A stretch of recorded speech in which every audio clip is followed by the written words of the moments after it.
Alright, let's jazz this up a bit and sprinkle in some humor. Hey, folks, grab your popcorn because it's time to dive deep into the wild world of money, where the paper is plenty, and the value, well, that's a roller coaster ride. We're talking about inflation in the good old US of A, hitting a spicy 4-decade high. Meanwhile, low-income families are like, what's new? But in May, inflation was strutting its stuff at 8.6%, the highest in 40 years, and let me tell you, it's not the kind of record we wanted to break. Zooming out, we see Venezuela, where their cash is about as valuable as monopoly money because of some next-level inflation. Prices double so fast, you might as well use the bills to make origami. And don't even get me started on Germany in 1923, where their money printing spree turned their currency into the hottest new wallpaper design. Now, we all know that printing money like there's no tomorrow can turn an economy into a circus. Just look at the Weimar Republic. They churned out so many paper marks, you'd think they were trying to build a papier-mâché fortress. And then there's Venezuela, printing bolivars like they were going out of style. Spoiler alert, they kinda were. But here's the twist in the plot. When the US went on a printing frenzy, pumping out $3 trillion faster than you can say economic stimulus, something odd happened. Instead of diving headfirst into hyperinflation, the US kinda just dipped a toe in, barely touching 9%. And get this, instead of keeping the inflation party at home, the US decided to export it, like some twisted global gift that no one asked for. So how does Uncle Sam's money printer go BRRR without turning the economy into a hot mess? Well, gather around, and let's decode this dollar superpower that's got everyone scratching their heads. Picture this, quantitative easing, the Fed's magic wand that makes interest rates fall faster than my willpower at a donut shop. It's like they've got this giant money button, and when the economy looks a bit gloomy, they just smack it like it's a game show buzzer. Interest rates drop, people get loans with digits so low, they're practically limbo champions, and suddenly, everyone's borrowing money like it's going out of style. And here's where the plot thickens. Those lower rates mean Mr. and Mrs. Jackson can suddenly afford that shiny new car or that house they've been eyeing, because the numbers on their mortgage statement look way friendlier. This gets the cash flowing like a river, and before you know it, prices start climbing like it's Mount Everest because demand is through the roof. But why, oh why, does this make prices hike up in far-off lands? Well, let me paint you a picture. American demand for fancy foreign cars goes vroom vroom, right? This makes foreign companies, like our buddy Volkswagen, happier than a kid in a candy store because they're making bank in the US market. Now, these foreign folks see their products selling like hotcakes in the States and think, why not hike up the prices back home too? And just like that, everyone else is paying more because America's got the golden dollar that rules them all. Then there's the currency conundrum. When America prints money, it's like they're spinning the globe, and wherever it stops, that country's currency might just take a nosedive. Suddenly, euros are pricier than a hipster's artisanal toast, and everyone else's money is looking a bit green around the gills. And when other countries try to keep up, they start printing their own money, and we end up in an inflation party where everyone's invited, whether they like it or not. So, there you have it, folks. The US has this superpower where it can print a boatload of cash, throw it into the economy like confetti at a parade, and instead of a financial hangover, the world gets the headache. It's the kind of plot twist that not even M. Night Shyamalan could see coming.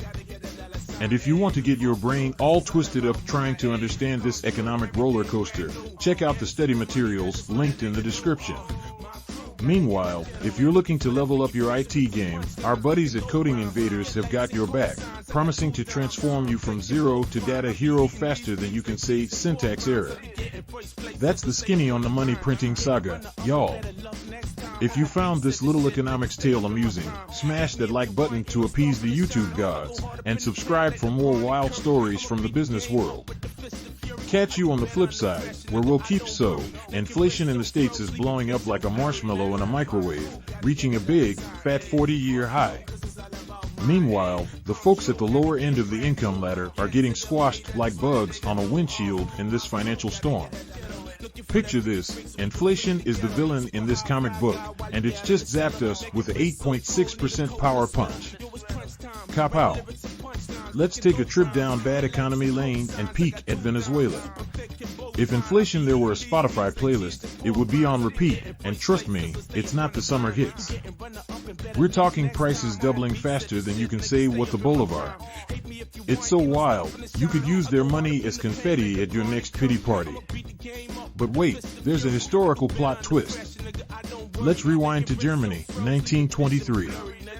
If their economy were a milk carton, it would be the chunky kind you definitely don't want in your cereal. They printed money like they were trying to win a bet, turning their mark into the least valuable collector's item ever. Now let's scoot back to Uncle Sam and his printing party. When the U.S. cranked up the money machine, they didn't just print a few bills to tuck under the nation's pillow. No, sir. They printed trillions, like they were trying to wallpaper the Grand Canyon. But instead of their economy going belly up, they just had a little burp of inflation, a mere 9%. But here's the kicker. While other countries print money and watch their economies go into freefall, the U.S. prints greenbacks and sends inflation on a world tour.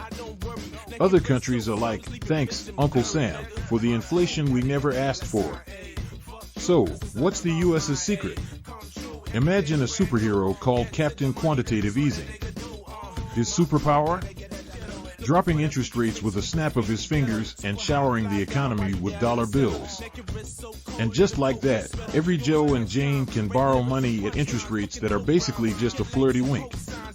With all this cheap money flying around, the Jacksons next door are living the dream, buying everything from toasters to Teslas. The demand is hotter than a summer barbecue, and prices are jumping higher than a kangaroo on a trampoline. But how does this make the rest of the world's wallets feel the burn? It's like this. When America starts flashing its dollars for foreign goodies, companies abroad start pricing their stuff like it's vintage wine. They're making more dough than a baker on a Sunday morning. Back in their home countries, they think, hey, if Americans are willing to pay more, why not hike up the prices here too? And bam! Inflation spreads faster than a meme on the internet. Then there's the currency shenanigans. When the U.S. prints money, it's like they're playing global hot potato with exchange rates. The euro starts feeling fancy, costing more dollars, and suddenly, everyone's currency is on a roller coaster, except they're not screaming with joy. So other countries start their own printing parties to keep up, and you've got an inflation rave that no one's enjoying. There you go, my friends, a tale of economic intrigue, international drama, and money printing madness. If you got a chuckle and learned a thing or two, hit that like button like it owes you money, and don't forget to subscribe for more stories from the wild world of finance. And if you want to up your game and not leave your career to the economic winds, check out our pals at Coding Invaders. They're offering sweet deals to get you from tech noob to tech guru. Stay tuned, keep your wallets close, and your sense of humor closer.